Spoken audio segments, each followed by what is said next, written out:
भाई किसका किसका निश्चिंत जीवन हुआ है, जरा हाथ खड़ा करो। जिसका निश्चिंत जीवन हो गया है, बिल्कुल। देखो, निश्चिंत जीवन कब होता है? जब हम जीवन को बहुत अच्छे से समझ जाते हैं कि वास्तव में जीवन में कैसा कैसा वातावरण आता है, कैसे कैसे लोग मिलते हैं,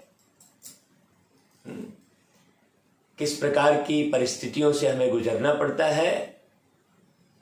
ये सारा रहस्य, ये सारा राज जब हम समझ जाते हैं तो हमारा जीवन निश्चिंत हो जाता है। और ये सारा राज समझाते कौन है भाई? प्यारे पिता परमात्मा बाबा। तो जिसने पूरी जीवन कहानी को अच्छे से समझ लिया है, उसका जीवन निश्चित रूप से निश्चिंत रहेगा, निर्भीक रहेगा। वास्तव में योग क्या है? निश्चिंत निर्भीक जीवन ही योग है। निरहंकारी जीवन ही योग है, निराकारी जीवन ही योग है, निर्विकारी जीवन ही योग है। बहुत अच्छे से समझ रहा, आज बाबा ने एकदम सरल किया है। एकदम सरल, जीवन को एकदम सरल बना दिया बाबा ने। यदि पढ़ाई करने के बाद, बाबा को पाने के बाद, सब कुछ समझने के बाद भी यदि जीवन निश्चिंत नहीं हो रहा है, इसका मतलब पुराने विकर्म नहीं कटे हैं। सदा खुशी यदि है तो समझ जाना कि पुराने विकर्म पाप कर्म कट गए हैं, खत्म हो गए हैं।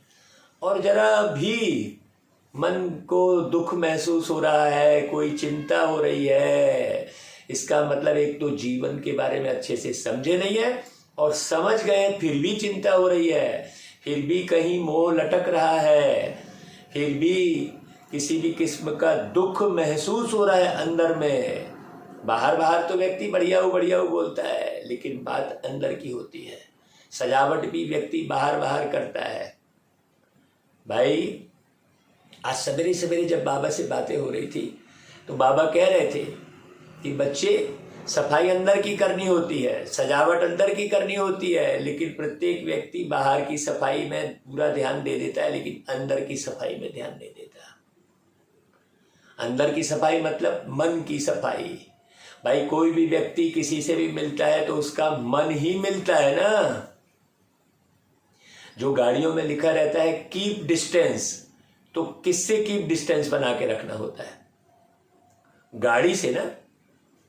वो व्यक्ति तो अलग गाड़ी चला ही रहा है और आप भी अलग अलग गाड़ी चला रहे हैं, तो डिस्टेंस किससे मेंटेन करना होता है?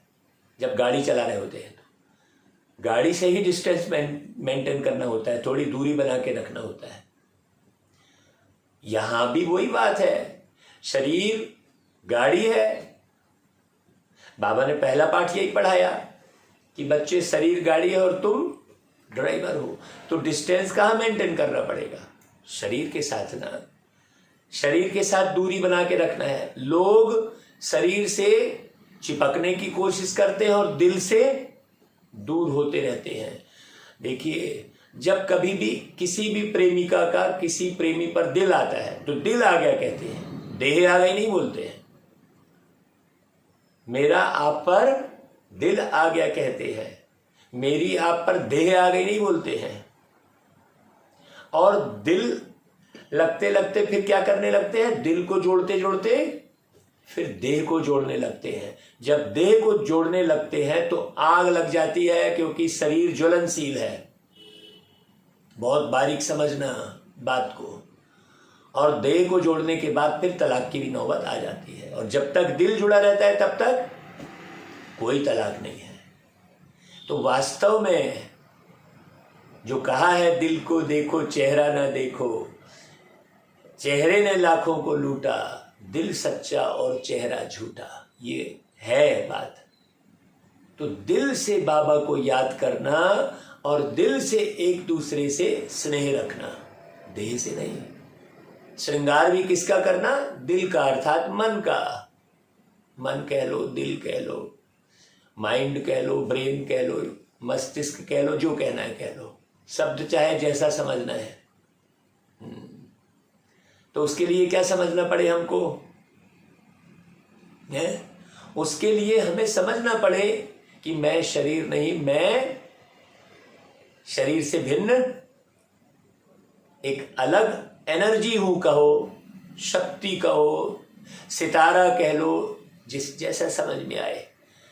ये एनर्जी कभी समाप्त नहीं होती है, ये शक्ति कभी खत्म नहीं होती है। आज इस शरीर में, कल वही शक्ति, वही विचारों की श्रृंखला, वही शब्दों की श्रृंखलाएं, वो सब साथ में चली जाती है, फिर नए शरीर के साथ जुड़ जाती है वो एनर्जी। एक है नेगेटिव एनर्जी, एक है पॉजिटिव एनर्जी। नेगेटिव एनर्जी तंग करती है, तो नेगेटिव एनर्जी आपके अंदर की भी नेगेटिव एनर्जी तंग करेगी और दूसरे की भी नेगेटिव एनर्जी तंग करेगी। ये बड़ी समझने की बात है। आज संसार में जितनी भी प्रॉब्लम्स हैं वो सब नेगेटिव एनर्जी की ही प्रॉब्लम्स है। सब की सब 100% कहेंगे, 99.9 भी नहीं बोलेंगे, 100% जितनी भी समस्याएं हैं वो सब नेगेटिव एनर्जी की वजह से ही समस्याएं हैं। इसीलिए बाबा ज्ञान की बरसात करते हैं। कौन से ज्ञान की बरसात करते हैं? पॉजिटिव एनर्जी देते हैं। पॉजिटिव एनर्जी केवल एक ही स्रोत है, वो है परमात्मा। वो हमेशा प्योर है। प्योर है मतलब हमेशा पॉजिटिव है, सकारात्मक है। प्योर का मतलब क्या हुआ? हमेशा सकारात्मक है। सकारात्मक कब रहेगा? जब साकार शरीर से भिन्न होगा, तब सकारात्मक रहेगा। साकार शरीर के भान में रहेगा तो कभी सकारात्मक रहेगा ही नहीं, वो कभी नहीं रहेगा। तो आज बाबा कहते हैं कि मीठे बच्चे सदा इसी नशे में रहो कि ज्ञान सागर बाप की ज्ञान वर्षा हमारे ऊपर हो रही है। मतलब बाबा सदा हमें सकारात्मक सोच की ओर अग्रसित कर रहे हैं। हमेशा हर पल बाबा साथ किस प्रकार से निभाते हैं? हमारे अंदर सकारात्मक सोच भरते रहते हैं। बाबा अशरीरी है, क्योंकि बाबा ने कोई एक शरीर लेकर जीवन जीने की चाह उत्पन्न नहीं की है अपने अंदर। एक शरीर लेकर हमारी बुद्धि में एक शरीर लेकर जीवन जीने की चाह उत्पन्न होती है, और फिर एक शरीर में तो हमने प्रवेश कर ही लिया, फिर दूसरे शरीर को भी पाने की चाह में हम जीवन जीते रहते हैं। पुरुष शरीर में बैठी आत्मा नारी शरीर के साथ में रहने की इच्छा रखती है, और नारी शरीर में बैठी आत्मा पुरुष शरीर के साथ में रहने की इच्छा रखती है। लेकिन परमात्मा नारी शरीर और पुरुष शरीर से भिन्न है।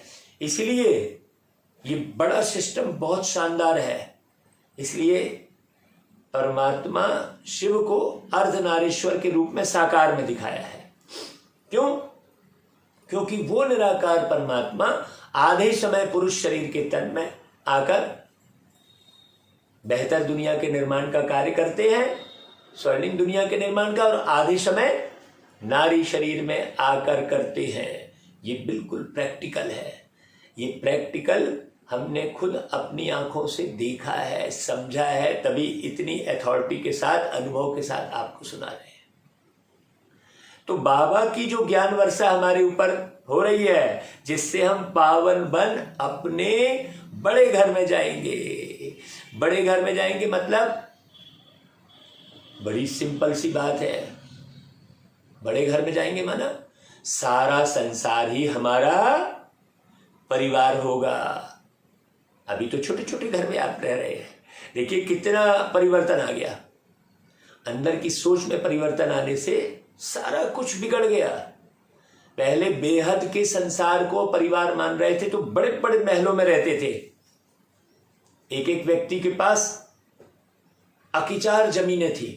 जमीन अभी भी है, जमीन का नहीं है। आप अभी भी कहेंगे तो जमीन खूब ज्यादा खाली दिखाई देती है। आप कहीं भी एक शहर से दूसरे शहर जाते हैं तो कितनी जमीन दिखती है खाली है, लेकिन अभी वो फ्लैट बन रहे हैं। व्यक्ति संकुचित हो गया तो छोटे छोटे से घर में रह रहा है। जमीन तो अभी भी है। जितने लोग हैं उनको फैल के रहने के लिए जमीन अभी भी है, लेकिन व्यक्ति क्या कर लिया है, संकुचित हो गया है। 2-4 लोगों को अपने परिवार का सदस्य मान रहा है। तो बड़े घर में जाएंगे का मतलब क्या हो गया कि सारा संसार हमारा परिवार बन जाएगा। बाबा ऐसे ज्ञान की बरसात कर रहे हैं।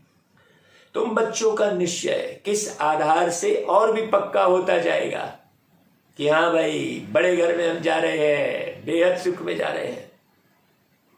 क्योंकि संकुचित विचारधारा वाले लोग निश्चित रूप से लड़ेंगे, झगड़ेंगे। मैं मेरापन में जो फंसे हुए हैं वो लड़ाई झगड़ा नहीं छोड़ेंगे, वो नहीं छोड़ेंगे। जिसको बेहद विश्व का ज्ञान नहीं होगा, सारा जग परिवार है, ये भावना जब तक गहरे से नहीं बैठेगी तब तक मन वो खराब करते रहेंगे।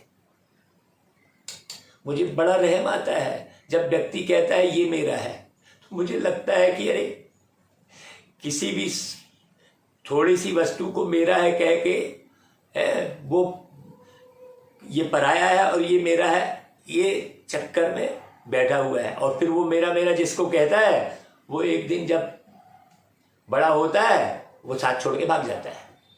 संसार में यही हो रहा है। अभी कल ही हम एक बहुत अच्छी फिल्म जो है देख रहे थे, तो उसमें दिखाया कि माँ जो है अपने सर्वेंट को भी सर्वेंट नहीं मान रही थी, बेटे की तरह मान रही थी।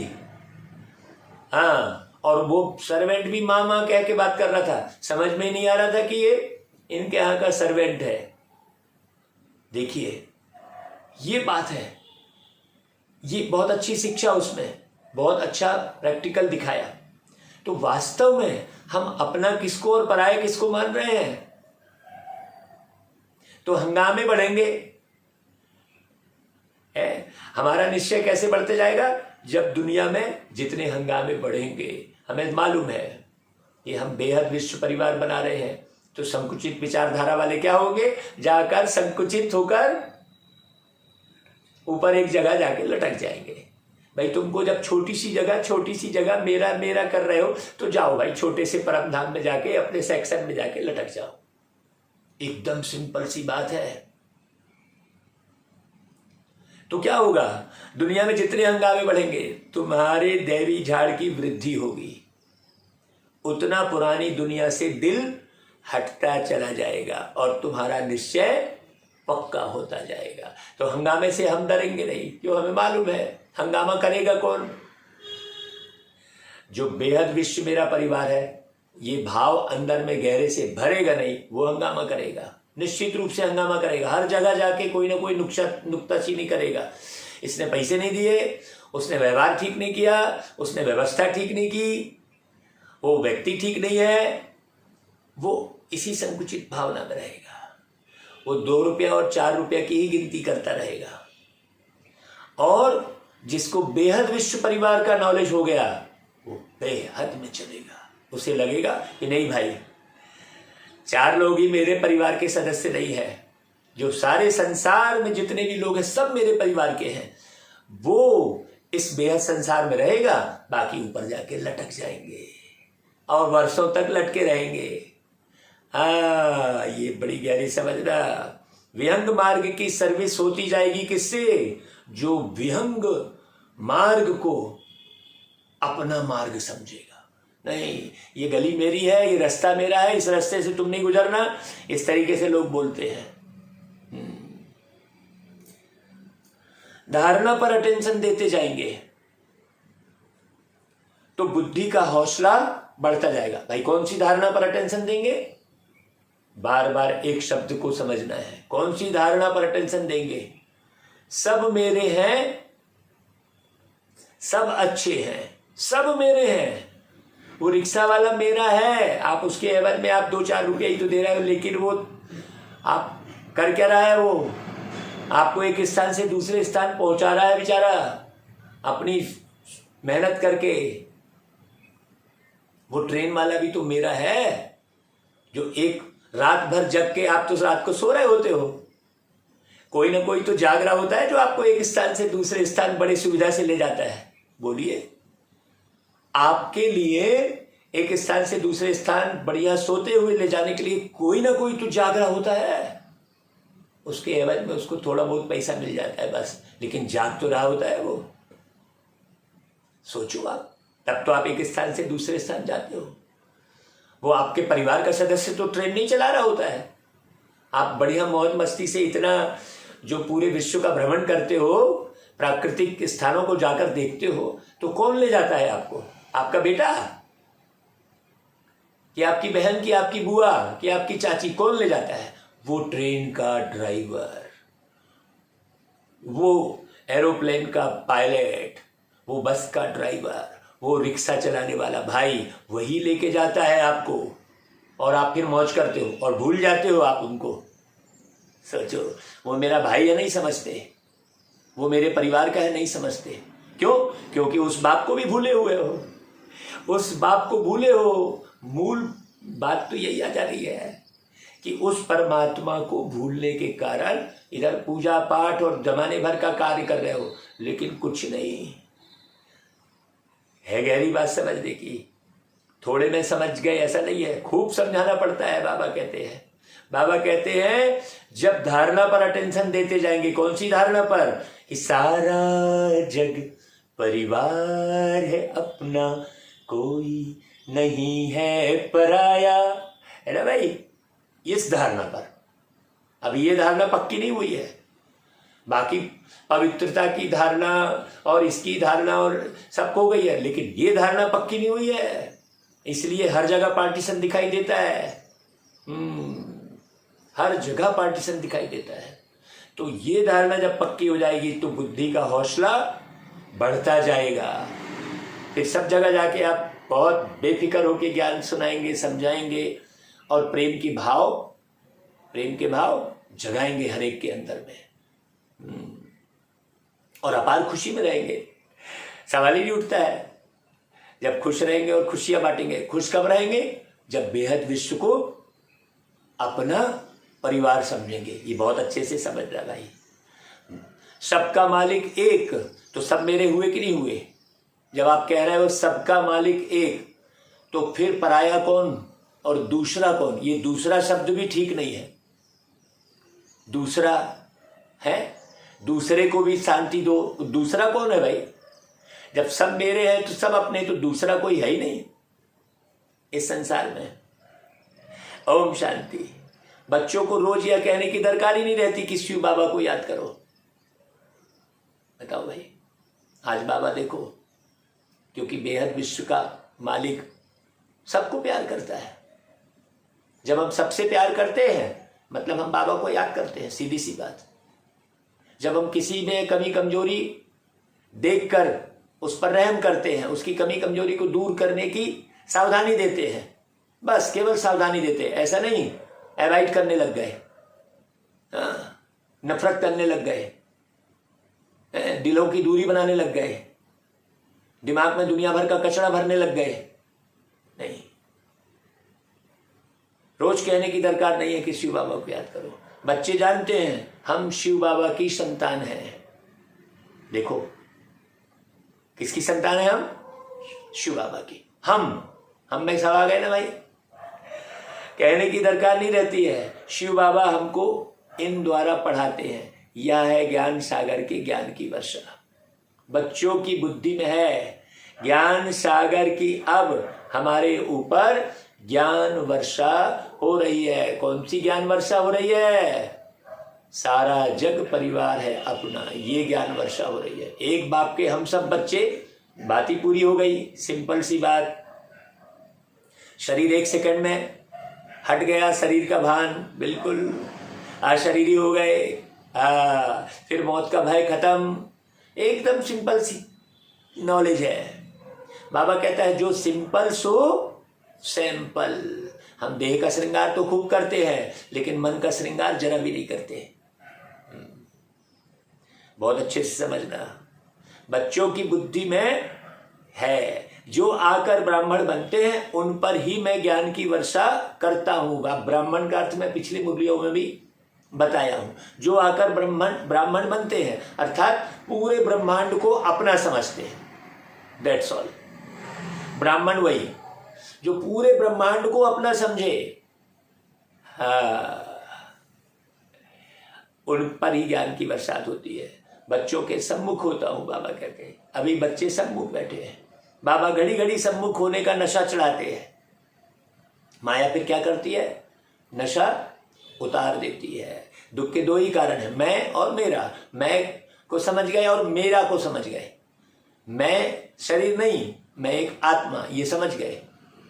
और मेरा केवल 2-4 लोग परिवार नहीं, मेरा सारा संसार ही मेरा परिवार हो गया। ये मैं और मेरा के सिस्टम को बस बदल दिए तो वही मैं सुख देने लग जाएगा और वही मेरा सुख देने लग जाएगा। बहुत प्यार आएगा, बहुत प्यार आएगा, आपको बता रहा हूं। नेचुरल, सब लोग खुश हो जाएंगे। मैं आपको ऐसे बहुत सारे उदाहरण दे सकता हूं, प्यार के बहुत सारे उदाहरण जीवन में। ये क्या ऐसा नहीं बस मुरली सुनाए पड़े हैं, बस ज्ञान जल्दी जल्दी लाइन से सुना दिए, हाँ भैया हो गया। निर्माण एक नहीं हुआ, अभी 1% भी निर्माण नहीं हुआ है। एक भाई को हमने बोला, भैया दादियां जो निर्माण कर रही थी उसमें अभी ब्रेक लग गया। तो अभी 1% भी नहीं हुआ है। तो कहने लगा 1% नहीं हुआ है तो फिर कभी सतयुग नहीं आएगा, ऐसा कहने लगा। बिल्कुल राइट बात है।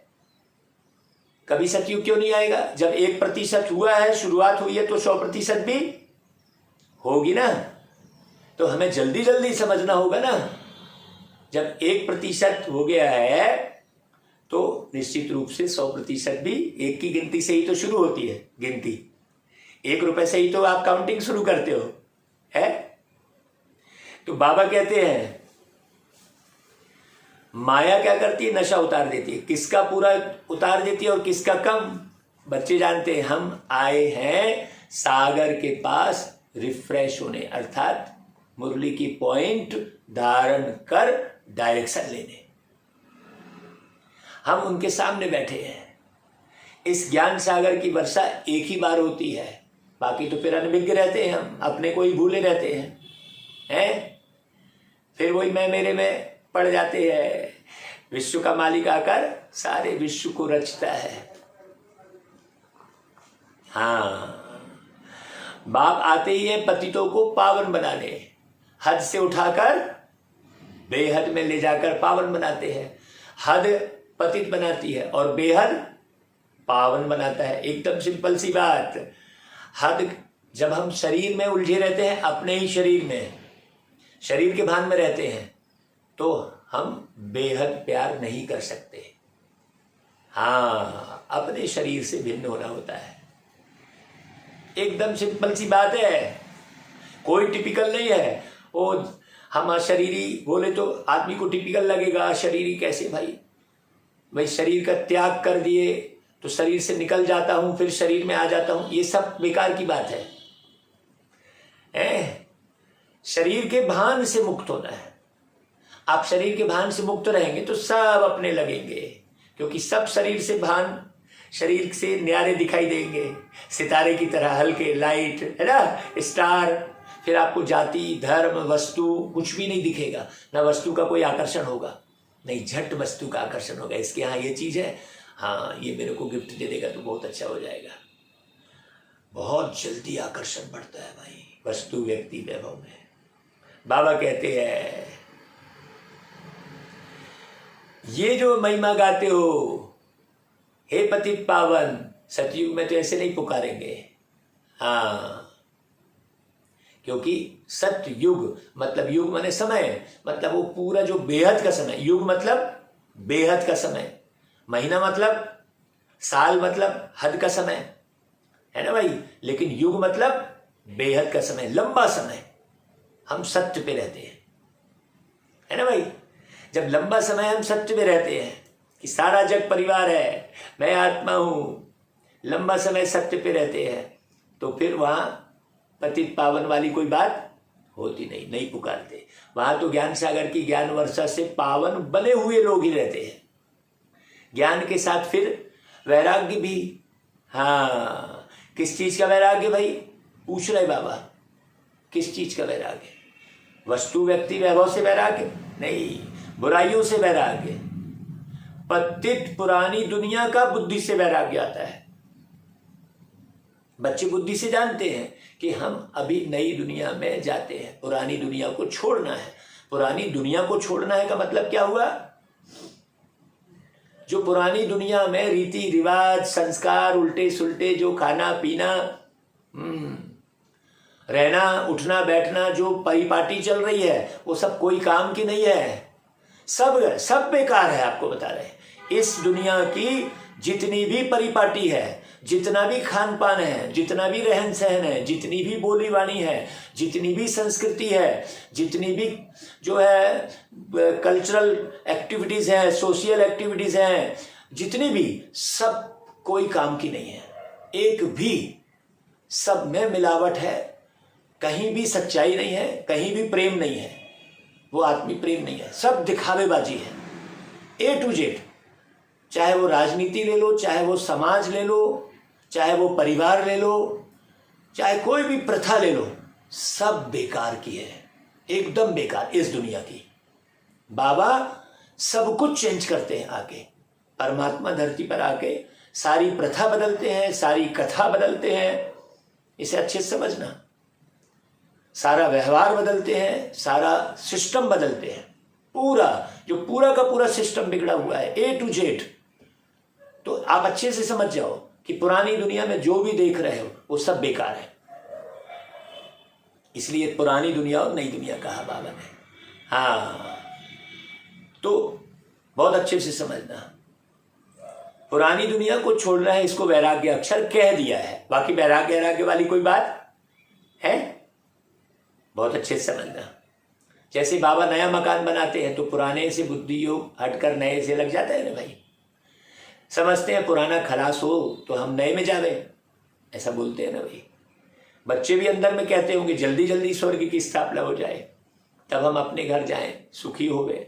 पहले हम साजन के साथ घर जाएंगे, जब पियर घर है या छोटा और वह बड़े बाबा का घर बड़ा घर है, तुम जानते हो वह तो सभी आत्माओं का घर है। या तुम बच्चों की बुद्धि में है और किसकी बुद्धि में नहीं है। हाँ, सब एक साथ रहते हैं वहां पर अपने ओरिजिनल स्वरूप में। वहां कोई तेरा मेरा नहीं रहता, कुछ रहता ही नहीं वहां। यहां तो शरीर छोड़ने के बाद भी तेरा मेरा रहता है। एक शरीर से छोड़ दूसरे शरीर में आत्मा घुस जाती है और वहां गलत कर्म करती है आत्मा। हाँ, इसलिए आत्मा को पक्का करना बहुत जरूरी है। आगे तो अंधियारा था, अब सोच रहा है हम कहाँ के रहने वाले। ये बुद्धि में किसी के बैठते ही नहीं है, और सारा दिन ये याद भी नहीं रहता कि भाई हम कहाँ के रहने वाले हैं। बार बार बुद्धि कहाँ जानी चाहिए भाई? परम धाम जानी चाहिए भाई। हम कहाँ के रहने वाले हैं ये हमेशा, तो कितनी खुशी रहेगी।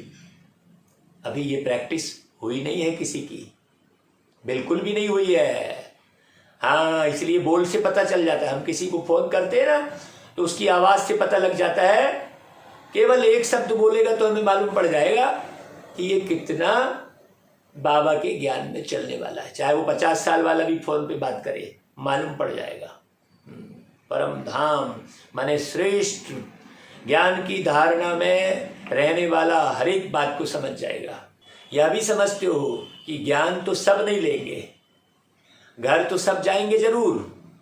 हाँ, तुम बच्चों की बुद्धि में है कि अब अपने हम घर जा रहे हैं, श्रीमत पर लायक बन रहे हैं। देखो, घर जा रहे हैं मतलब लायक बन रहे हैं। हाँ, बाकी जाएंगे तो सब घर, ये दुनिया तो खाली होनी चाहिए। स्वर्ग के लायक बनना है। एक तो मुझे याद करो तो विकर्म विनाश हो जाए, और दूसरा चक्र को फिराओ। सृष्टि का चक्र कैसे फिरता है, इनकी आयु कितनी है, कौन कब आते हैं, यह सारा बाप बैठ समझाते हैं। या जो कहते हैं मनुष्य 84 लाख जन्म लेते हैं, अभी तुम जानते हो 84 लाख जन्म की कोई बात है नहीं। पूरे चक्र में 84 जन्म लेते हैं और चक्र घूम जाता है वापस। भाई पूरे 1 साल के चक्र में 12 महीने ही होंगे। एक सिस्टम तो रहेगा ना भाई, ऐसा थोड़ी कई हजार महीने रख देंगे, चलेगा कैसे, याद कैसे रहेगा, सिस्टम ही पूरा बिगड़ जाएगा। हाँ, वैसे ही जैसे मिसाल यह लक्ष्मी नारायण है, मनुष्य भल इन्हों के मंदिर में जाते हैं, परंतु कुछ भी उनको पता ही नहीं है लक्ष्मी नारायण की बारे में। बस कहेंगे भगवान भगवती का दर्शन करने जाते हैं। भाई दर्शन क्या कर रहे हो आप, मूर्ति के दर्शन करके आ गए, फिर ज्ञान तो कुछ हुआ नहीं। परंतु इन्हों की यह राजधानी कैसे स्थापन हुई यह कुछ भी नहीं जानते हैं। हाँ, लक्ष्मी नारायण के बारे में। बाकी और दूसरे राजा रानी के जो फोटोएं देखेंगे तो उसमें मालूम रहेगा कि फलाने समय राज्य करके गया है, लेकिन लक्ष्मी नारायण के बारे में नहीं जानते। कहेंगे ये भगवान भगवती है। बताओ भाई, भगवान आकर यहाँ जीवन यापन करेंगे क्या? बड़ी गहरी बात समझने की है। जिसकी पूजा करते उनके ऑक्यूपेशन को नहीं जानते तो वह पूजा क्या काम की भाई। इसलिए इनको कहा जाता है अंधश्रद्धा। जब तब तीर्थ आदि करते हैं, समझते हैं इनसे भगवान को पाने का रास्ता मिलता है, परंतु इनसे कोई को भगवान मिल नहीं सकता। समझो यहाँ भी कोई कोई आते हैं, जगत अम्बा के मंदिरों में आते हैं दर्शन करने, बाबा समझेंगे इनकी बुद्धि में कुछ बैठा ही नहीं है। दर्शन क्या किया तुमने? वो अष्टभुजा भगवती के दर्शन कर लिए, बस, बाकी ज्ञान तो कुछ नहीं हुआ ना भाई। रोज रोज आप जाके दर्शन करके आ गए। दर्शन तो भाई स्वयं की करने हैं। बाबा कहेंगे तुम्हारी तो सब मनोकामनाएं पूरी हो रही है ना, जगत अम्बा का पार्ट एक्यूरेट चल रहा है, बरोबर जगत अम्बा का पार्ट ऊंचा है। पहले लक्ष्मी, पीछे नारायण। तुम्हारा यह अंतिम जन्म है, हिसाब किताब यहाँ से चुकतू होता है। कर्म का भोग भोग कर छूटना है और बाप की याद में रहना है। हाँ, उससे नहीं भाई, जरा सी भी आपने इतना सा भी कर दिया तो बहुत विस्तार को पाएगा ना भाई। कल एक भाई को बहुत अच्छे से बता रहे थे कि भाई विस्तार को कैसे पाएगा। भाई आज से जो है 30 साल पहले, 35 साल 40 साल पहले पेट्रोल का रेट कितना था भाई?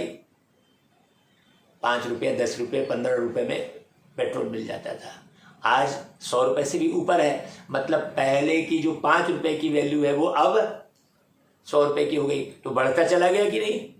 तो अगर हमने पहले कभी किसी का 5 रुपये रखा होगा तो वो अभी जाकर वो 100 रुपये बन गया कि नहीं, कहलाएगा कि नहीं कहलाएगा? तो जरा भी किसी का कुछ रख लिया आपने तो वो समय अनुसार बढ़ता चला जाएगा कि नहीं बढ़ता जाएगा? तो उसका भुगतान तो देना पड़ेगा ना। भोग भोग कर छूटना है, बाप की याद में रहना का अर्थ ही बहुत अलग है। वास्तव में बच्चों को याद करना एक बाप को ही है। ये बड़ी गहरी बात है। देहदारी को याद किया तो वह टाइम वेस्ट हो जाएगा। ऐसा तो हो नहीं सकता कि कोई निरंतर याद करे। ऐसी कोई चीज नहीं जिसे निरंतर याद किया जाए। स्त्री पति को भी निरंतर याद कर न सके। जरूर खाना बनाएगी, बच्चों को की संभाल करेगी तो पति थोड़े ही याद आएगा। यहाँ तो तुमको निरंतर याद करने का अभ्यास करना है। एक बाबा दूसरा ना कोई बाबा। देखो क्यों याद आएगा बाबा भाई? क्योंकि बाबा कितनी सच्चाई से एक एक बात क्लियर कर रहे हैं। कहीं भी नहीं है। आप पढ़ लो उठा के रामायण, आपको एक एक बात पूरी क्लियर हो जाएगी क्या? पढ़ लो आप और भी दूसरे जितने भी ग्रंथ हैं, एक एक बात क्लियर बाबा ने आके की। शिव बाबा ने, निराकार बाबा ने, पारलौकिक पिता। बाबा कहता है निरंतर अभ्यास करो याद में रहने का, ताकि पिछाड़ी में ऐसी अवस्था हो कि एक की ही याद रहे। बड़ा भारी इम्तिहान है। 8 रत्नों की भी बड़ी महिमा है। किसको ग्रहचारी बैठती है तो 8 रत्नों की अंगूठी पहनाते हैं, है कि नहीं भाई? बड़ी गहरी बात। देखो वो 8 जो है बिल्कुल ग्रहचारी से मुक्त हुए हैं। पिछाड़ी के समय एक बाप की ही याद रहे, वह भी बुद्धि की लाइन एकदम क्लियर हो तब याद रहेगी ना। बुद्धि की लाइन, ज्ञान एक एक बात पूरी है ना, पूरा ज्ञान एक्यूरेट बुद्धि में बैठा रहे। तो बुद्धि की लाइन एकदम क्लियर हो, किसकी भी याद ना आए, तब माला का दाना बन सकेंगे। 9 रत्नों की महिमा बहुत भारी है, तो अब निरंतर याद करने का अभ्यास करना है। बाबा ने कहा 8 रत्न, फिर 9 रत्न। 9वां रत्न कौन है भाई? शिव बाबा।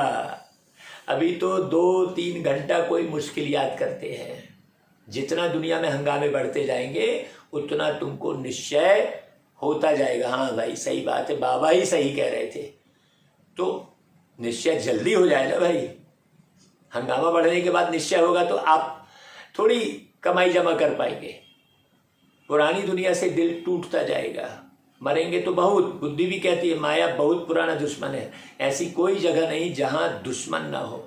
तुम बच्चे अभी मलेच्छ से स्वच्छ बन रहे हो, तुमको ज्ञान है मलेच्छ के हाथ का हम खा नहीं सकते। गाया भी हुआ है, जैसा अन्न वैसा मन। अब इसमें सब आ गया ना। बुद्धि का अन्न है ना भाई, कानों का अन्न, आंखों का अन्न, सब आ गया। केवल मुख्य अन्न की बात नहीं है, बड़ा गहरा है, गाया हुआ भी है। जो खराब चीज खरीद करता है, जो बनाता है, जो खाता है, उन सब के ऊपर पाप पड़ जाता है। बाप तो सब बातें अच्छी रीति समझाते हैं, तुम बच्चे यहां से रिफ्रेश होकर जाते हो। बाबा एक एक बात कर रहे हैं। सारा दिन बुद्धि में सृष्टि चक्र फिरता रहे और अपना घर याद रहे। बाबा की मुरली में स्वास्थ्य भी है, समाज भी है, आध्यात्म भी है, राजनीति भी है, सारे सब्जेक्ट है बाबा की मुरली में। कोई अच्छे से पढ़े जरा, पूरी शारीरिक हेल्थ भी है बाबा की मुरली में, अच्छे से पढ़े जरा। शारीरिक हेल्थ के लिए भी आप मुरली में सब कुछ दिया बाबा ने।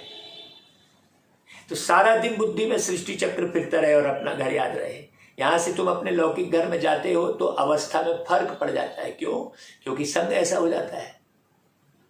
यहां बैठे बैठे भी कोई कोई का बुद्धि योग बाहर चला जाता है, इसलिए पूरी धारणा नहीं कर सकते। हाँ, कोई किसी के वशीभूत हो जाता है, कोई किसी के वशीभूत। मुरली सुनते सुनते भी लगेगा अरे जल्दी मुरली खत्म हो तो हम ये काम कर ले, ऐसा रहेगा मन में। तुम आत्माओं को बेहद का बाप बैठ समझाते हैं। तुम आत्मा हो, तुम इस शरीर द्वारा कार्य कर रहे हो। तुम जानते हो हम बाबा से श्रीमत ले अपना राज्य भाग्य ले रहे हैं। कितनी खुशी होनी चाहिए भाई। गायन भी है, अतेंद्री सुख गोपी बल्लभ के बच्चों से पूछो। हाँ, जितना जास्ती अवस्था बनेगी और वृद्धि को पाएंगे तो खुशी का पारा भी चढ़ता रहेगा और निश्चय भी क्या होगा, पक्का होता जाएगा। धारणा पर अटेंशन देते जाएंगे तो तुम्हारी बुद्धि का हौसला बढ़ता जाएगा। ठीक है, आगे चलकर तुम्हारी विहंग मार्ग की सर्विस होती जाएगी। युक्ति निकालनी होती है जिससे कोई को अच्छी रीति तीर लगे। हाँ, मुख्य तो है ही बाप का परिचय देना। अब भाई देखो, लोग कहने लगे हैं कि भैया हमें इनकी एक एक बात माननी है, ऐसा कहने लगे हैं। ऐसा भाव लोगों के अपने अंदर आने लगे कि हाँ ये देवी देवता है, ये जो हमारे घर आए हैं ये देवी देवता है। ये बहुत बड़ी उपलब्धि है कि नहीं है? जब अगले के अंदर ये भाव आने लग जाए, उसके बोल में आ जाए कि नहीं ये देवी देवता हमारे घर में आए हैं, मतलब बिल्कुल हमारा एक्यूरेट पुरुषार्थ चल रहा है, कोई ज्ञान नहीं सुना रहे हैं, हमारी धारणा दिखाई देती है जब हम पवित्र रहते हैं। हाँ, बहुत अच्छे से समझना। बाबा कहते हैं कि भाई ज्ञान से ही मनुष्य पावन बनते हैं। बेहद के बाप से बेहद का वर्षा मिलता है, ज्ञान सागर भी वह है, पतित पावन वही बाप है। तुम एक ही पॉइंट उठाओ कि सर्वव्यापी की बात से भक्ति भी चल न सके। हाँ, कहाँ तक भटकोगे आप? यह बात अच्छी रीति समझानी है। वो लोग कहते हैं कि इन्हों के ज्ञान से विनाश होगा, तुम भी कहते हो इस रुद्र ज्ञान यज्ञ से विनाश ज्वाला निकली। वह भी सच कहते हैं। कोई बात नहीं मानेंगे तो विनाश ही तो होगा, और क्या होगा भाई, है कि नहीं भाई? आप कोई बात नहीं मानेंगे कि भाई ये चीज नुकसान कर रही है, आप उसे खाते रहेंगे तो क्या होगा, विनाशी तो होगा। बाबा कहते हैं यह तो कल पहले भी विनाश हुआ था। भगवान उवाच रुद्र ज्ञान यज्ञ में यह सब स्वाहा होंगे। जितनी भी परिपाटी प्रथा सब चेंज हो रही है ना भाई, सब स्वाहा हो रहा है। हाँ, जैसे उसमें स्वाहा करते हैं तो क्या होता है, उसका ओरिजिनल स्वरूप थोड़ी रह जाता है। जो 5 चीजें डालते हैं वो ओरिजिनल स्वरूप थोड़ी रह जाता है, वो तो परिवर्तित हो जाता है ना। वैसे ही सारा कुछ चेंज होगा। समझते हैं कि बहुत भक्ति करने से भगवान मिलता है। हम भी कहते हैं जिन्होंने भक्ति बहुत की है उनको ही भगवान मिला है, परंतु इन बातों को समझने में मनुष्य को बहुत मेहनत लगती है। कल पहले भी तुम बच्चों ने बाप की मदद से नर्क को स्वर्ग बनाया था, तो जरूर नर्क का विनाश भी हुआ होगा। जब नर्क का विनाश हो तब तो स्वर्ग की स्थापना हो। जमीन तो एक ही है, और तो कहीं जमीन नहीं है। खूब ढूंढ डाले, मंगल में चले गए, चंद्रमा में चले गए, लेकिन जीवन आज तक तो कहीं दिखाई नहीं दिया। एक ही धरती है। तो भाई नर्क का विनाश माने पुरानी परिपाटी रीति रिवाज बदल के नई परिपाटी रीति रिवाज हो जाएगी। यह भी तुम समझा सकते हो। बरोबर भारत पावन था, या तो कोई भी धर्म वाला कहेगा बरोबर स्वर्ग था। प्राचीन माना सबसे पुराना, सो तो स्वर्ग ही होगा ना भाई। जो पुराना हो गया वह फिर नया होना है, या तुम बच्चों की बुद्धि में है। बरोबर इन देवी देवताओं का राज्य था, अब नहीं है। फिर से आदि सनातन देवी देवताओं का धर्म स्थापन कर रहे हैं, करा रहे हैं। किसकी मदद से? प्यारे बाबा की, जो सर्व का निराकार बापू जी है, सर्वात्माओं का बाप। इन बातों को तुम जानते हो। तुम कितने साधारण हो भाई, सिंपल। बाप कहते हैं मैं भी गरीब निवाज हूं, तुम गरीब हो ना। तुम्हारे पास क्या है? तुमने सब कुछ भारत के ऊपर स्वाहा किया है। तुम्हारी कितनी बड़ी रावण से लड़ाई है, शक्ति सेना है ना, वंदे मातरम गाया जाता है। अपवित्र पवित्र की वंदना करते हैं। कौन सी माता? वह धरती माता समझ लेते हैं, परंतु यह तो धरती पर रहने वालों की बात है ना भाई। है अब माता कहते हैं, कौन है माता भाई? भारत माता कह देते हैं, तो कौन है भारत माता? जगत अम्बा है तो बच्चे भी है। यह दिल वाला मंदिर यादगार बना हुआ है। कुमारियां, अधर कुमारियां भी हैं, इनको माता भी कह देते हैं। तुम कहते हो बाबा हम तो बीके हैं, हमको माता ना कहे बेटी कहो, हम कुमारी हैं। कितनी गोई समझ की बात है, परंतु उठा नहीं सकते भाई। आत्मा मां हुई, सीधी सी बात। पुराना जन्म जन्मांतर का भान बैठा हुआ है ना भाई, इसलिए जल्दी समझ में नहीं आता, वह टूटता ही नहीं है। तुम्हारी बुद्धि में है कि बाबा हमारे सामने बैठे हैं, आत्माओं से बात कर रहे हैं। बाप की इस शरीर में प्रवेशता है। बाबा आकर अलौकिक दिव्य कर्तव्य करते हैं, पतित को पावन बनाने के लिए पढ़ाते हैं। तो पूरी याद रहनी चाहिए हमको, पतित पावन शिव बाबा पढ़ाते हैं। पतित पावन सबसे ऊंचा हुआ, फिर बाप टीचर भी है। पहले पहले अक्षर ही आना चाहिए। पतित पावन उनको याद करते हैं, ओ गॉड फादर आओ, आकर फिर से हमें राजयोग सिखलाओ। बाप भी कहते हैं फिर से तुम बच्चों को सहज ज्ञान योग सिखला रहा हूं। इसमें पुस्तक आदि की तो कोई बात ही नहीं है भाई, या तो उन्होंने नाम रख दिया है। अब तो बाप तुमको लायक बनने की शिक्षा दे रहे हैं। नित्य नई पॉइंट मिलती है, और गीताएं ग्रंथ आदि जो बनाते हैं उनमें कोई एडिशन व कट कूट नहीं करते हैं, बिल्कुल वही सुनाते हैं। बाबा यहाँ तो करेक्शन करते जाते हैं। नॉलेज बड़ी वंडरफुल है, जो और कोई शास्त्रों में नहीं है। काम महाशत्रु है, उसको बहुत अच्छे से समझने की जरूरत है ना भाई, कि कौन सा काम महाशत्रु है। इसलिए रोज नई नई पॉइंट बताते हैं। भगवान उवाच देह सहित सबको भूल जाओ, एक को याद करो। मैं तुम सब आत्माओं को वापस ले जाऊंगा। मैं अकाल मूर्त कालों का काल हूं, बाबा कह रहा है। मैं सब बच्चों को लेने आया हूं, तो तुमको खुशी होनी चाहिए ना भाई। है तुम जानते हो अभी हम घर जाते हैं, जल्दी होशियार हो जाएं, बाबा से वर्षा तो ले ले, तब तक लड़ाई ना लगे है। क्योंकि लड़ाई लग जाएगी तो फिर आपका ध्यान थोड़ी पढ़ाई में लगेगा है। लड़ाई लग जाएगी तो आपका ध्यान तो पूरा बचने में रहेगा ना, कि भाई कैसे करके अपने ये प्राण बचा लूं। बाबा कहेंगे मैं थोड़ा ही कुछ कर सकता हूं, पहले रिहर्सल होगी है। अभी तो राजाएं आदि भी नहीं आए हैं, राजस्थान भी पर भी समझा सकते हो। बोलो तुमको पता है कि राजस्थान नाम क्यों पड़ा? भारत में लक्ष्मी नारायण का राज्य था ना, फिर से वह राजस्थान होना चाहिए। अब यहां एक राज्य की बात नहीं है ना। सो अब फिर से स्थापन हो रहा है, हम जानते हैं, परंतु बुद्धि में जब बैठे तब खुशी का पारा एक्यूरेट चढ़े, परमानेंट चढ़े। भक्ति मार्ग में इन देवताओं के मंदिर बनाते हैं। भारत में कितना धन था, हम फिर से इनको दैवी राजस्थान बनाते हैं। इन बातों को आकर समझो, ऐसा लोगों को बताना है कि भाई हम भारत को पूरी तरह से स्वर्ग बना रहे हैं। समझाने का भी उमंग होना चाहिए ना हमारे अंदर। उमंग कब आएगा? जब हम किसी के उलट सुलट बात में उलझेंगे, फंसेंगे नहीं।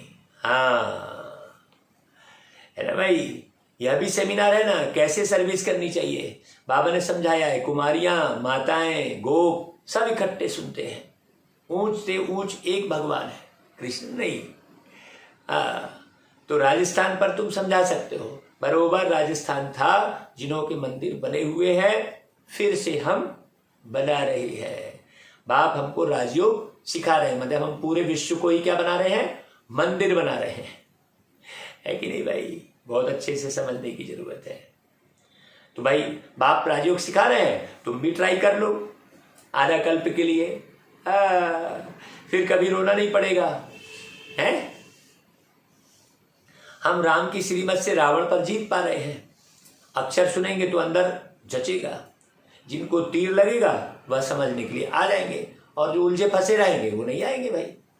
वो वहां जाके फिर वो जाके लटक जाएंगे, और क्या।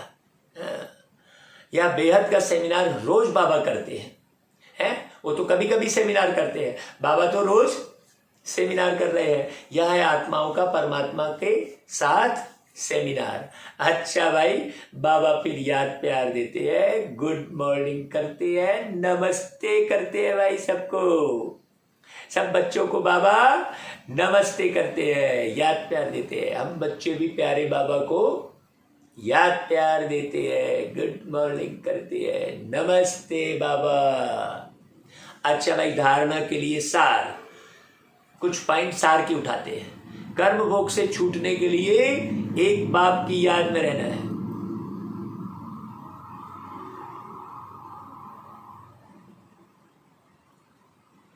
देहधारी की याद से टाइम वेस्ट नहीं करना है। बुद्धि की लाइन बहुत क्लियर रखनी है, ज्ञान एकदम स्पष्ट समझ में आ जाए। दूसरी पॉइंट, भोजन बहुत शुद्ध खाना है, जैसा अन्न वैसा मन। इसलिए किसी भी मलेच्छ के हाथ का भोजन नहीं खाना है, इस पर पूरा ध्यान रखना। मलेच्छ मतलब जो विषय विकार के देह के उसमें लिप्त है ना भाई। हाँ, उसके हाथ का भोजन नहीं करना है, बहुत अच्छे से समझना। बुद्धि को स्वच्छ बनाना है, नहीं तो आप कहीं कभी खाना खा लोगे, आपको मेहनत लगती रहेगी, आपको समझ में नहीं आएगा, आप उलझते रहोगे, बहस करते रहोगे कई जगह। ये ध्यान नहीं जाएगा कि यार मैंने फलानी जगह ये वाला अनाज खा लिया है। एक बार आपका अनाज गया अंदर तो वो ब्लड बनेगा, फिर खत्म होगा, वो सालों लग जाएंगे। एक बार आपने उल्टा सुल्टा अनाज खा लिया तो सालों लग जाएंगे आपको मन के निर्माण में। इसलिए खाने पीने में बहुत सावधानी रखनी है, दृष्टि वृत्ति में। अच्छा भाई, वरदान, रूहानी सिंपैथी द्वारा सर्व को संतुष्ट करने वाले सदा संपत्तिवान भव। आज के विश्व में संपत्ति वाले तो बहुत है, लेकिन सबसे बड़े से बड़ी आवश्यक संपत्ति है सिंपैथी, है ना, सहानुभूति। सिंपैथी भी बोलते हैं, संपैथी लिखा है। तो चाहे गरीब हो चाहे धनवान हो, लेकिन आज सिंपैथी नहीं है, आपके पास सिंपैथी की संपत्ति है।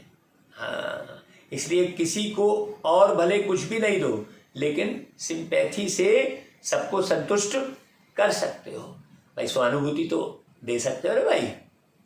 आपकी सिंपैथी ईश्वरी परिवार के नाते से है। इस रूहानी सिंपैथी से तन मन और धन की पूर्ति कर सकते हो। स्लोगन, हर कार्य में साहस को साथी बना लो तो सफलता अवश्य मिलेगी। भाई जहां साहस है वहां सफलता है, और जहां नर्वसनेस है, उदासी है, तनाव है, नासमझी है, तो वहां सफलता कैसे मिलेगी भाई। अच्छा भाई, ओम शांति।